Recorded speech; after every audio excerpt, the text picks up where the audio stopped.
Oke, di hari ini kita akan membahas di bab 3, yaitu tentang metodologi penelitian dari skripsi kalian. Nah, kalau kemarin kita di bab 1 itu kita membahas tentang masalah, masalah apa yang kalian angkat di dalam penelitian yang akan kalian lakukan. Lalu di bab 2 itu kita membahas tentang, kira-kira penelitian yang sudah dilakukan sebelumnya dengan masalah yang hampir sama, apa saja solusi yang biasanya ditawarkan oleh peneliti lain. Maksudnya di bab 2 itu tujuannya adalah kita tahu bahwa kalau ada masalah yang seperti itu bisa diselesaikan dengan metode A, metode B, metode C, dan seterusnya. Nah, dengan adanya clue atau pengetahuan itu, entah itu metodenya akan menjadi lebih baik, entah itu metodenya akan menjadi lebih jelek hasilnya, itu tergantung dari hasil penelitian yang pernah dilakukan. Setelah kalian melewati bab 2, berarti kita dianggap bahwa sudah memiliki rencana solusi yang ditawarkan. Maksudnya di dalam skripsi kalian ini sudah ada gambaran solusi apa yang kalian mau tawarkan, apa solusi dari masalah yang sudah kalian jabarkan di bab 1. Nah, itu semuanya harusnya sudah diketahui dengan melalui mengerjakan bab 2. Nah, di bab 3 ini fokusnya adalah rencana yang akan kalian lakukan.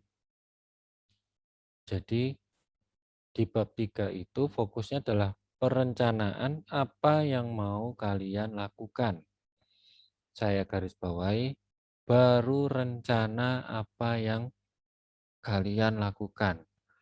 Jadi tidak berbicara tentang hasil, baru rencana saja. Nah, dari rencana tersebut kita harus punya penjabaran. Di sini kalau untuk penelitian itu kan di sini ada petunjuknya, di template-nya ada metodologi penelitian antara lain waktu dan tempat penelitian data, metode pengumpulan data, metode pengolahan data, desain sistem, serta rancangan uji coba sistem. Dalam bagian ini apabila diperlukan dapat dilengkapi dengan diagram sehingga dapat menggambarkan metodologi yang diperlukan secara jelas. Konten pada bagian ini juga bisa bervariasi tergantung pada bahasan topik dan arahan pembimbing. Kalau secara normalnya, di sini biasanya di subbab 3.1 itu berbicara tentang metode penelitian. Nah, di metode penelitian itu biasanya berbicara tentang tahapan apa saja yang dilakukan dalam menyelesaikan penelitian.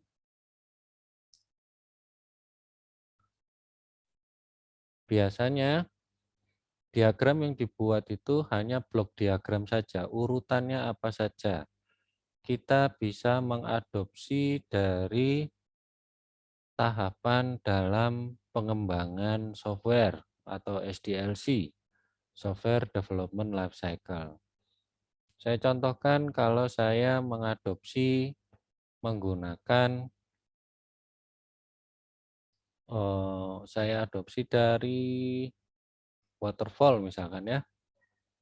Kalau mau buat diagram langsung dari fitur yang ada di Microsoft Word, kita bisa pakai insert. Lalu kalau mau langsung tinggal isi aja, ada pilihannya di Smart Art. Karena kita mau membicarakan sebuah proses, kita bisa klik yang prosesnya. Nah, ini bisa terserah kalian mau pilih yang mana. Kalau saya biasanya kalau biar terlihat bagus, saya pakai ini. Nah, ini saya tinggal isikan saja. Misalkan di sini ada identifikasi masalah. Lalu di sini ada studi literatur. Literatur. Di sini biasanya adalah ada tahapan desain. Ya, desain.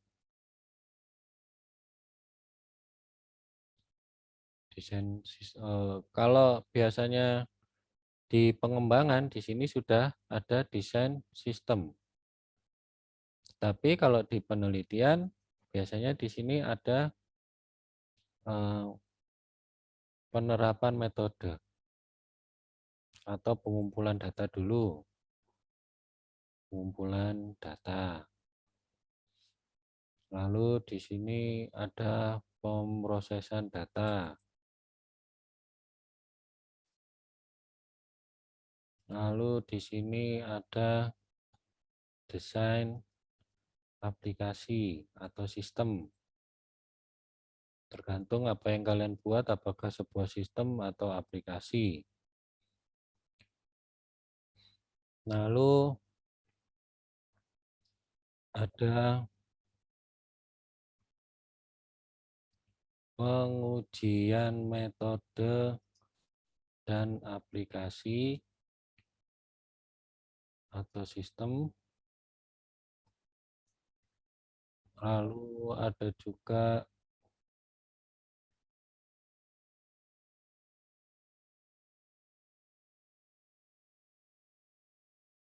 validasi, verifikasi dan validasi.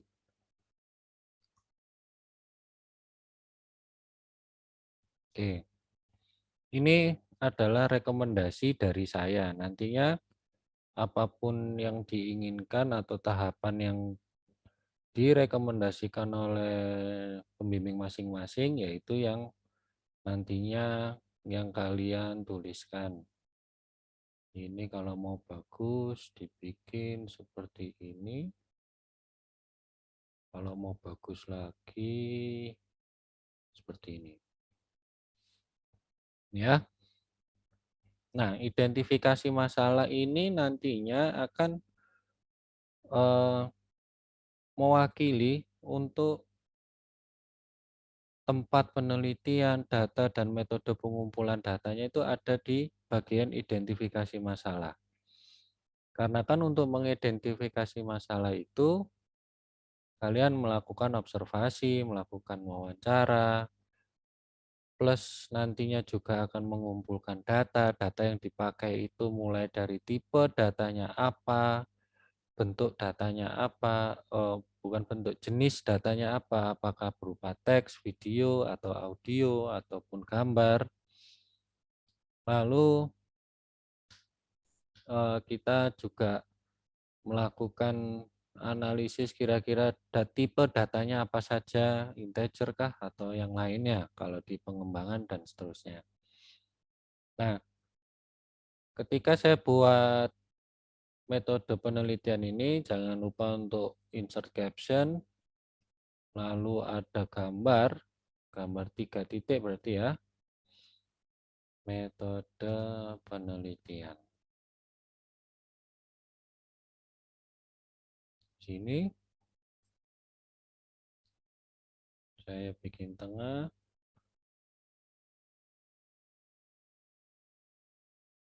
Oh, ini kurang satu. Lalu apa? Ini, oh salah, ini penarikan kesimpulan.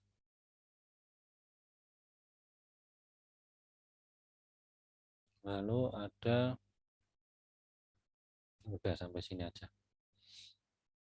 Nah, nantinya setelah gambar ini disusun, nanti dijelaskan ada narasi. Saya ingatkan setiap gambar, setiap tabel, setiap diagram yang kalian buat harus ada paragraf penjelasnya, di mana setiap penjelas itu tadi harus menunjuk pada gambar atau tabel yang mana.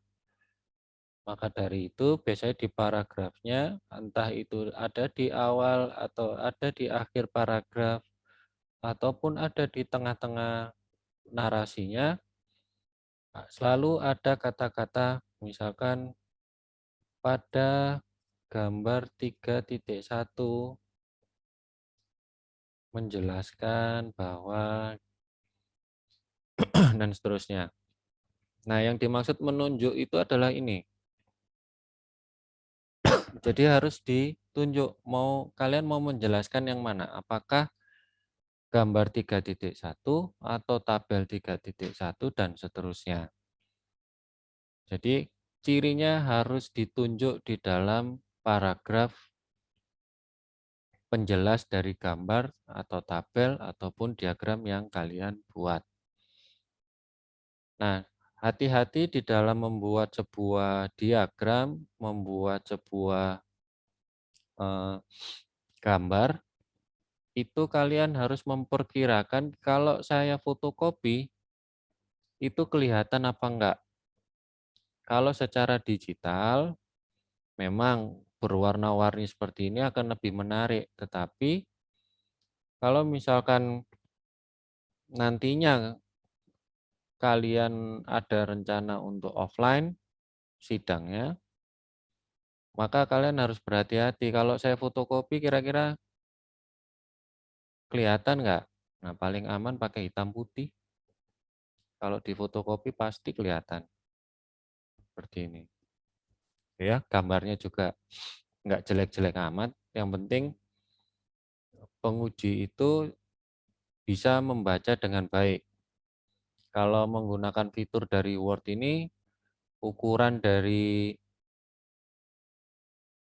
tulisan yang ada di gambar dia menyesuaikan secara otomatis.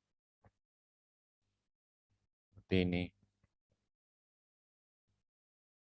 Setelah kalian menjelaskan secara umum dari tahapan penelitian yang dilakukan, maka berikutnya adalah kalian membuat dari subbab. Ini subbab 3.1.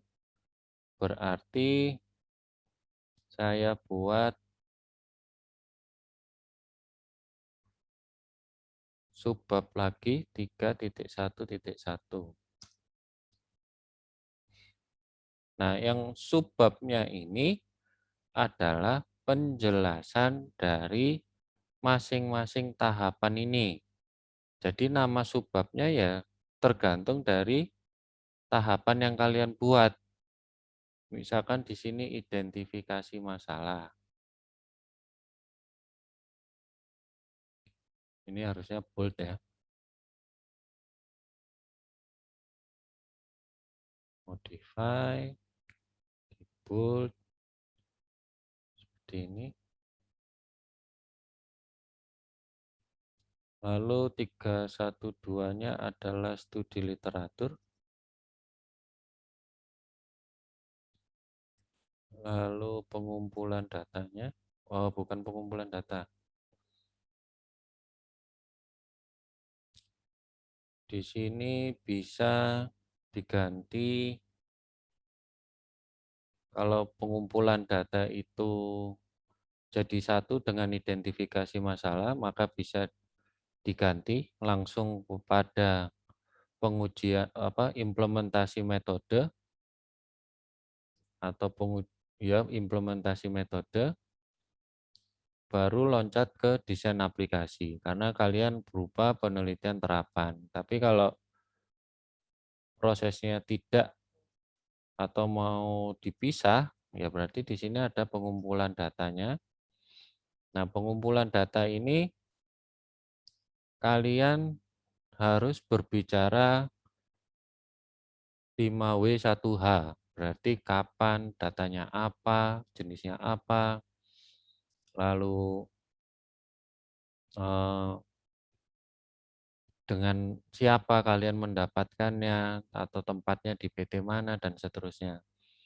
Jadi dijelaskan secara mendetail dari masing-masing tahapan di dalam metode penelitian atau tahap penelitian yang kalian lakukan. Kalau pengen lebih sederhana, kalau saya pribadi, saya biasanya ini nggak pakai, saya pakainya adalah implementasi metode. Sini. Berarti kalau mau pakai cara seperti yang biasa saya lakukan, di dalam identifikasi masalah ini sudah membicarakan datanya. Jadi mulai identifikasi masalah itu yang saya lakukan apa saja. Hasil dari yang saya lakukan itu apa saja, termasuk di mana datanya itu saya mendapatkan datanya itu untuk periode kapan, jenis datanya apa, lalu tipe datanya apa, dan seterusnya. Lalu studi literatur. Nah, studi literatur ini sebenarnya kita sudah melakukan di bab 2. Nah, maka penjelasan di studi literatur di bab 3 ini merupakan kesimpulan dari bab 2.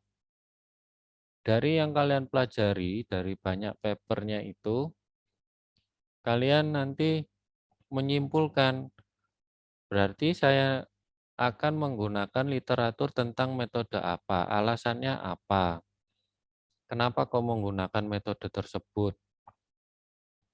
Lalu misalkan kalau di studi literaturnya itu sudah menjelaskan ada perbandingan dengan metode yang lain, ya disebutkan di sini. Lalu teori-teori apa saja yang nantinya kalian gunakan dan kenapa menggunakan itu. Itu dituliskan di 31.2 karena berbicara studi literatur yang sudah kita lakukan di bab 2. Lalu kalau di sini adalah implementasi metode,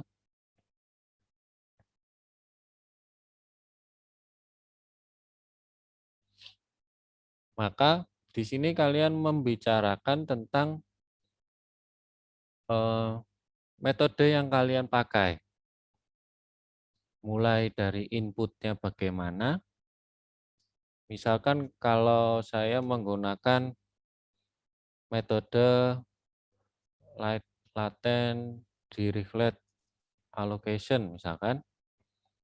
Nah, di dalam metode latent direct allocation ini, apa saja yang perlu dilakukan? Apakah ada pre-processing-nya?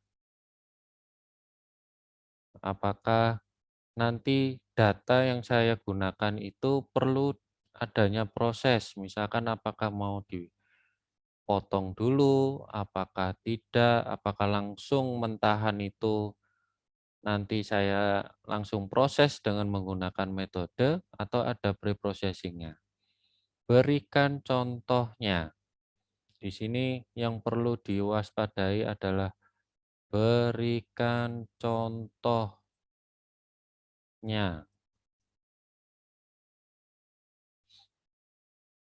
Jadi berikan contohnya, misalkan kalau pre-processing. Pre-processing yang kalian maksud itu misalkan untuk kalau di text mining itu ada namanya pre-processing text, ada tahapan tokenization, ada tahapan filtering, ada tahapan stemming, ada tahapan lemmatization. Nah, itu berikan contohnya untuk masing-masing tahapan itu. Jadi implementasi metode ini bisa jadi akan beranak pinak. Implementasi metode akan memiliki satu subbab lagi. Nah, kalau sudah mempunyai penulisan sub sub dari subbab seperti ini, maka jangan diteruskan menjadi 3.1.3.1. Jangan diteruskan seperti ini, tetapi gantilah dengan huruf sehingga membedakan bahwa dia adalah bagian dari subbab tersebut. Contohnya di sini saya teruskan menggunakan heading 4, lalu saya gunakan huruf. Misalkan begini. Jangan lupa untuk tetap diratakan ke kiri, tetap pakai indentation-nya adalah 0 karena di awal seperti ini. Misalkan implementasi metode, saya mau menjelaskan tentang pre-processing text. Ya. Nah, di dalam pre-processing text itu tadi, kalau saya gambarkan, misalkan memiliki proses juga di dalamnya. Misalkan ada tokenization, tokenizing. Di bawahnya lagi ada filtering. Bawahnya lagi itu ada stemming. Lalu di sini ada lemmatization. Misalkan, kok jelek? Kalau gambarnya terlalu kecil, mendingan diganti. Misalkan seperti ini. Nah, kita kalau misalkan di dalam tahapan preprocessing itu ada tahapan lagi, maka kita juga harus membuat sub dari A ini tadi.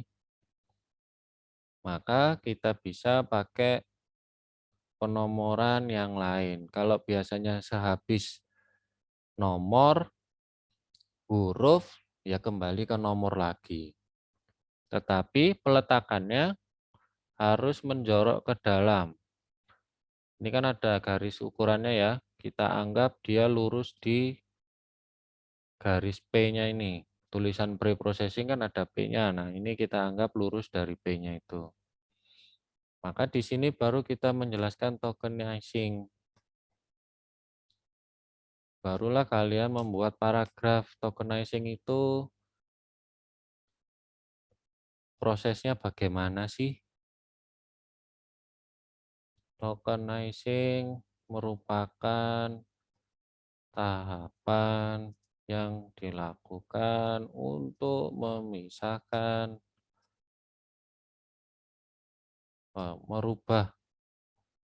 mengubah kalimat menjadi kata per kata dengan pemisah,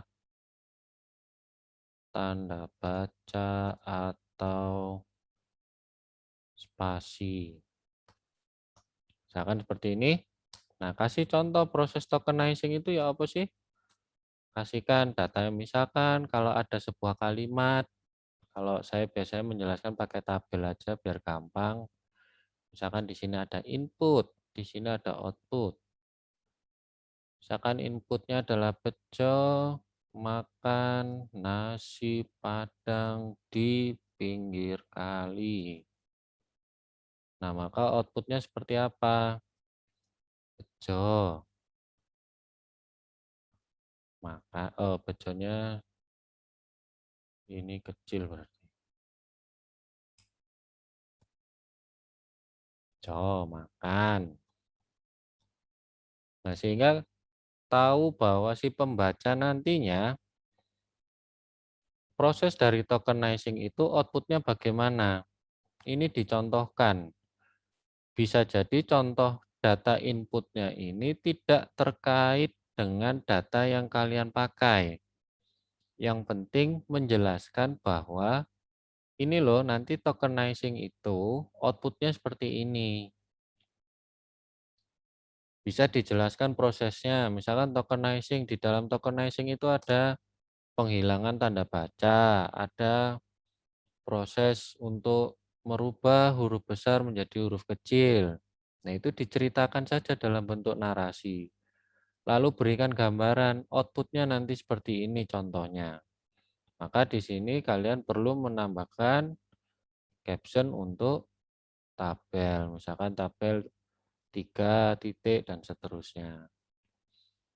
Begitu juga untuk tahapan yang lain. Ini baru tahap diimplementasi metode.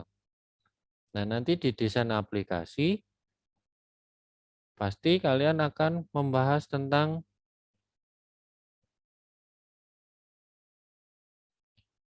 bagaimana kalian membuat aplikasinya itu. Mulai dari mock-up-nya bagaimana. Kalau yang kalian pelajari di dalam mempelajari user interface, user experience, ataupun juga ada human computer interaction, interaksi manusia dengan komputer. Nah, itu jelaskan tentang desain aplikasinya bagaimana. Mockup-nya bagaimana, di manakah letak menunya, di manakah letak inputnya, dan seterusnya. Sehingga kalau kalian di penelitian, pasti nanti desain aplikasinya akan sangat sederhana. Misalkan contohnya, kalau bimbingan saya itu Mas Alwi ya, misalkan kalau dari Mas Alwi itu nantinya akan mungkin hanya 2 menu ataupun hanya satu halaman aplikasi web saja. Karena si Mas Alwi ini mau ngambilnya bidangnya adalah penelitian. Sehingga tidak diperlukan sebuah aplikasi yang kompleks. Aplikasi yang dibutuhkan di sini adalah untuk pembuktian bahwa metode ataupun algoritma yang digunakan di dalam penelitian itu bisa diimplementasikan dalam bentuk aplikasi. Bagaimanakah secara otomatis algoritma ataupun metode tersebut berjalan? Hanya sebagai pembuktian. Berbeda dengan kalau kalian mengambil bidangnya adalah pengembangan, di mana kalian harus membicarakan desain aplikasi yang awalnya atau yang sedang berjalan sekarang, lalu perubahannya ada di mana. Tunjukkan bahwa pengembangan yang kalian lakukan itu pasti ada bedanya. Namanya pengembangan pasti harus ada bedanya. Dengan sistem atau aplikasi yang sudah berjalan sekarang, itu bedanya di mana? Nambah fiturnya apa saja, itu tunjukkan. Jadi ceritakan dengan sedetail mungkin. Berpikirlah bahwa buku ini atau proposal ini yang membaca itu bukan kalian. Yang membaca itu calon pembimbing kalian dan juga pembahas. Kalau misalkan jumlah halaman itu memang tidak ada aturannya, tetapi akan lebih baik kalau sebuah proposal itu bukan hanya 10 halaman, 11 halaman. Justru akan lebih baik, semakin tebal akan semakin baik, karena apa yang kalian ceritakan itu secara mendetail. Nah, kalau kita orang teknik, biasanya itu akan dipenuhi dengan tabel, gambar, ataupun diagram. Nah, walaupun tebal, tapi kalau dibantu dengan gambar, tabel, dan juga diagram, maka akan mudah dimengerti. Semakin mudah dimengerti proposal yang kalian buat, akan semakin memudahkan kalian untuk melewati proses seminar proposal. Karena dengan diketahuinya maksud dan tujuan dan juga apa yang mau kalian kerjakan, ide dari pembahas ataupun pembatasan ide kalian itu bisa dilakukan dengan baik oleh calon pembimbing dan juga pembahas. Sehingga peluang kalian untuk tidak lolos pada seminar proposal akan semakin kecil. Saya belum tahu kemarin sosialisasinya itu apakah seminar proposal dibuka beberapa tahap Tapi yang saya tahu kalau di D3 itu hanya satu tahap saja. Jadi kalau nggak lolos ya harus nunggu keputusan panitia apakah akan dibuka tahap lagi atau harus ngulang di semester berikutnya. Seperti itu. Nah, sehingga yang paling penting, bukan paling penting ya, istilahnya kebanyakan pembahas ataupun calon pembimbing kalian, beliau-beliau ini akan berfokus membaca pada bab 3 kalian. Karena beliau-beliau ini biasanya untuk mengetahui masalahnya apa, sekedar akan bertanya pada kalian, masalahnya apa sih sebenarnya, seperti itu. Jadi tanpa harus membaca bab satunya, beliaunya akan langsung menanyakan, masalahnya sebenarnya apa, apakah urgent atau tidak. Nah, di situ kalian harus berlebay-lebay ria atau istilahnya harus bombastis bahwa penelitian ini sangat penting sekali. Kalau perlu eh, dibuat, kalau nggak melakukan penelitian ini maka tatanan Sunda Empire akan runtuh, seperti itu. Nah, sehingga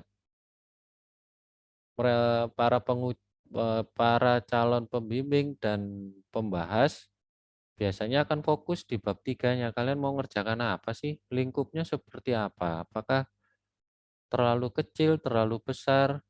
Idenya cocok atau tidak? Apakah tahun-tahun sebelumnya sudah pernah dikerjakan sehingga harus memiliki perbedaan dari tahun-tahun sebelumnya? Lalu apa ya, yang biasa sering terjadi adalah judul itu terlalu sering untuk digunakan. Contoh AHP, SAW, itu adalah contoh-contoh metode yang terlalu sering, sudah terlalu sering untuk digunakan. Bahkan implementasi dari SAW dan AHP itu sudah mulai ditinggalkan oleh beberapa peneliti atau mayoritas peneliti sudah meninggalkan itu karena terlalu banyak kekurangannya. Misalkan di dalam SAW itu ada prioritas. Nah, bagaimana caranya menentukan prioritas? Nah, pasti jawaban dari mahasiswa itu ya berdasarkan hasil wawancara.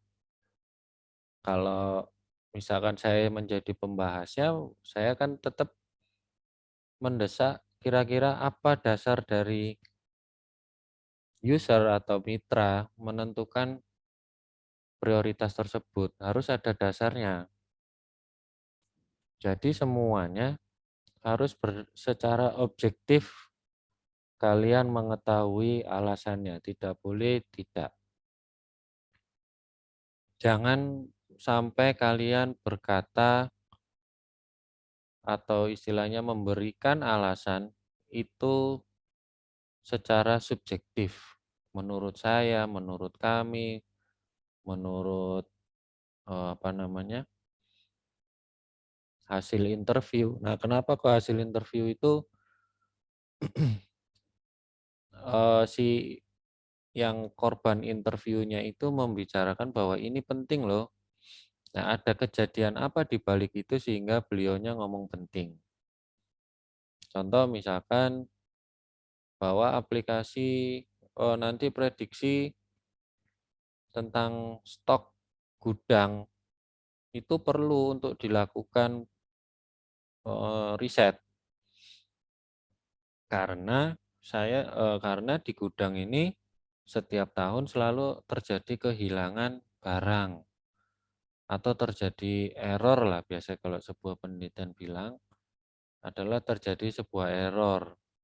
Berapa persen? Nah, itu bisa diperkirakan kira-kira berapa persen terjadi kehilangannya atau terjadi kesalahan. Seperti itu. Jadi di bab 3 ini berisi tentang rencananya apa saja,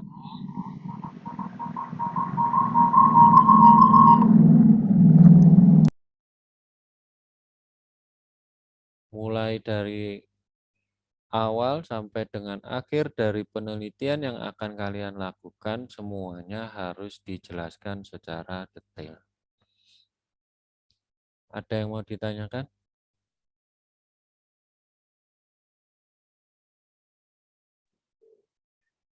Masih belum, Mbak. Masih belum. Oke. Nah, ketika sudah di bab 3, kalau dari template-nya ini akan masuk ke analisis dan perancangan sistem. Nah, ini sudah masuk pada hasil dari penelitian yang kalian lakukan. Jadi, biasanya di bab 4 sampai dengan seterusnya, ini akan bisa diisi kalau kalian sudah lolos dari sempronya. Seperti itu. Jadi saya ingatkan setiap diagram yang kalian buat di dalam bab 3 ini harus ada teorinya di bab 2. Misalkan di sini saya di tokenizing, saya pengen menambahkan flowchart di sini, maka harus ada teori dari flowchart itu bagaimana di bab 2-nya. Atau nantinya akan kalian direkomendasikan untuk penjelasan dari desain aplikasi atau sistem menggunakan UML. Nah, bagaimanakah teori dari UML atau diagram-diagram UML yang kalian kerjakan? Misalkan ada use case-nya. Nah, teori dari use case-nya itu bagaimana?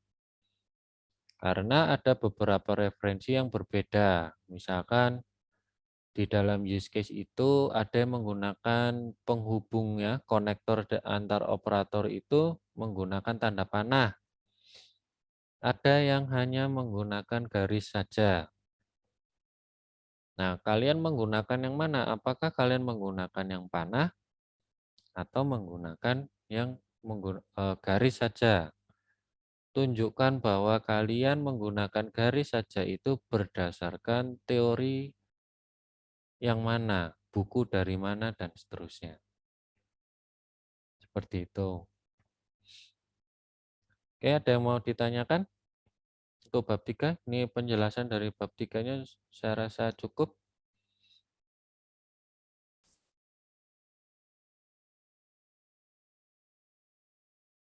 Berarti udah siap semua ya. Ada yang